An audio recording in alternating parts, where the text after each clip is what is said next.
Hello students, आज के इस वीडियो लेक्चर में हम लोग इंट्रोडक्शन ऑफ थर्मोडायनेमिक्स पढ़ेंगे।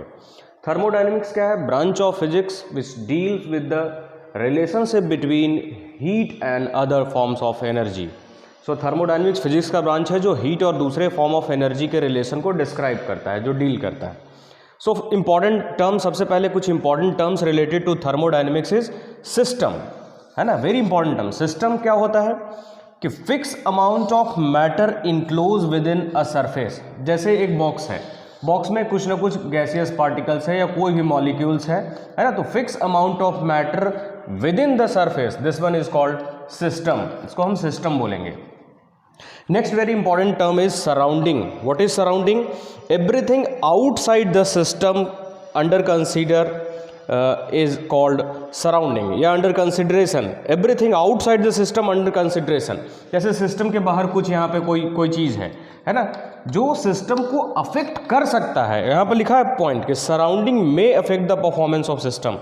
तो सिस्टम के बाहर जो कुछ भी है वो सिस्टम के अंदर के, जैसे इंपॉर्टेंट टर्म्स है प्रेशर, टेम्परेचर, वॉल्यूम या इंटरनल एनर्जी, इसको इफेक्ट कर सकता है बाहरी चीज़, उसको बोलते हैं surrounding, outside the system।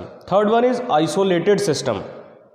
What is isolated system? This one is important। If surrounding does not affect the system is called isolated। बाहर में कुछ भी हो सराउंडिंग, उसका इफेक्ट इस सिस्टम के ऊपर ना पड़े, कोई इफेक्ट ना पड़े, ऐसे सिस्टम को बोलते हैं isolated system. Now fourth term is thermodynamic system. What is thermodynamic system? System can define by pressure, volume, temperature और लास्ट में एनर्जी भी हम लोग कह सकते हैं, but here it is written pressure. The system which is defined by pressure, volume and temperature is called thermodynamic system.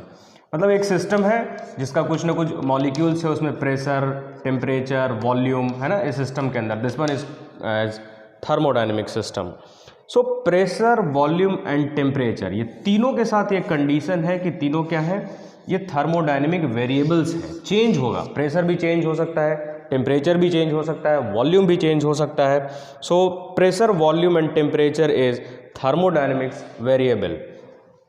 Relation between pressure, volume and temperature for a system is called equation of state.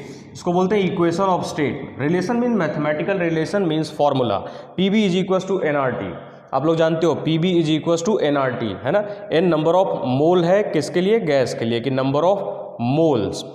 Okay, next one is fifth term is thermal equilibrium. आप लोग जानते हो कि एक hot body और एक cold body को अगर कांटेक्ट में लाते हैं या किसी से कनेक्ट करते हैं तो हीट फ्लो होगा hot body to cold body. Heat flow कब तक होगा? जब तक दोनों का टेम्परेचर इक्वल ना हो जाए। मान लेते हैं इनिशियली 80 डिग्री सेल्सियस पे, 60 डिग्री सेल्सियस पे है, तो हीट कब तक फ्लो होगा? जब तक ये 40 डिग्री और ये 40 डिग्री पहुंच जाएगा, 40 पे पहुंच जाएगा। इसका मतलब हीट फ्लो स्टॉप कर जाएगा when temperature become equal. This state is called thermal equilibrium. Okay, next important term is heat, work and internal energy. So what is heat? Heat और work and internal energy. Heat work actual में है क्या कि heat और work दोनों energy का ही form है ना। इसको हम हीट भी कह सकते हैं, वर्क भी कह सकते हैं, एनर्जी से ही रिलेटेड है। लेकिन हीट और वर्क में डिफरेंस है। वो डिफरेंस क्या है कि हीट क्या है कि when energy transfer from one body to another due to temperature difference. Energy transfer होगा एक बॉडी, हॉट बॉडी से कोल्ड बॉडी में, ड्यू टू टेम्परेचर डिफरेंस। अगर ये 40 डिग्री या 20 डिग्री है तभी एनर्जी का ट्रांसफर होगा। This transfer of energy is called heat. Okay, so example, hot body से कोल्ड बॉडी में ट्रांसफर हो रहा है, this such type of transfer of energy is called heat. एक दूसरा कंडीशन है वर्क डन, जिसको बोलते हैं कि when energy transfer does not depend upon temperature difference. जो एनर्जी का ट्रांसफर होगा वो टेम्परेचर डिफरेंस से डिपेंड नहीं करेगा। ऐसे ट्रांसफर ऑफ एनर्जी को क्या बोलते हैं? वर्क। इसमें क्या होगा? कंडीशन देखते हैं, एग्जाम्पल देखते हैं। जैसे एक ग्लास मिल्क है और आप स्पून से क्या कर रहे हो, उसको खूब देर तक क्या हो आप चला रहे हो, है ना। मिल्क को बहुत देर तक आपने रब किया तो फ्रिक्शन से, स्ट्राइक होने से, है ना, उसका हीट, उसमें कुछ ना कुछ क्या होगा, टेम्परेचर राइज कर जाएगा, है ना। फ्रिक्शन के चलते बहुत देर तक आपने रब किया तो टेम्परेचर राइज करेगा। इस तरह का राइज करना टेम्परेचर का, इसको बोलते हैं वर्क। या फिर आयरन का एक पीस ऑफ आयरन है, उसको आप हथौड़ी से, है ना, उसको स्ट्राइक करो, हैमर से उसके ऊपर स्ट्राइक कर रहे हो, थोड़ी देर के बाद देखोगे कि गर्म हो गया। तो इस तरह का जो ट्रांसफर ऑफ एनर्जी हुआ, दिस वन इज वर्क। सो ये हीट एंड वर्क में बेसिकली यही डिफरेंस है कि एक टेम्परेचर डिफरेंस पे डिपेंड करेगा, दूसरा टेम्परेचर डिफरेंस पे depend. Next and last term from the introduction is internal energy.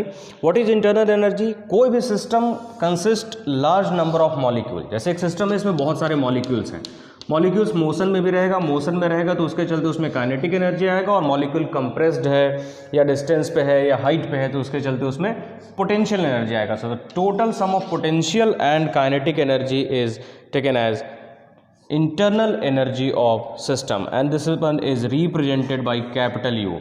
So U is equals to kinetic energy plus potential energy. So okay, this one is internal energy, very important part. Now एक note हम लोग पढ़ते हैं। Note important point क्या है कि जैसे एक सिस्टम है और सिस्टम से अगर हम लोग हीट सराउंडिंग को देते हैं, हीट क्या देते हैं, सिस्टम से हीट सराउंडिंग को जाता है। When heat is given from system to surrounding, ये जो हीट का साइन है इसको क्या लेते हैं, माइनस। ना न्यूमेरिकल सॉल्व करेंगे तो हीट का साइन क्या लेंगे, माइनस। कब?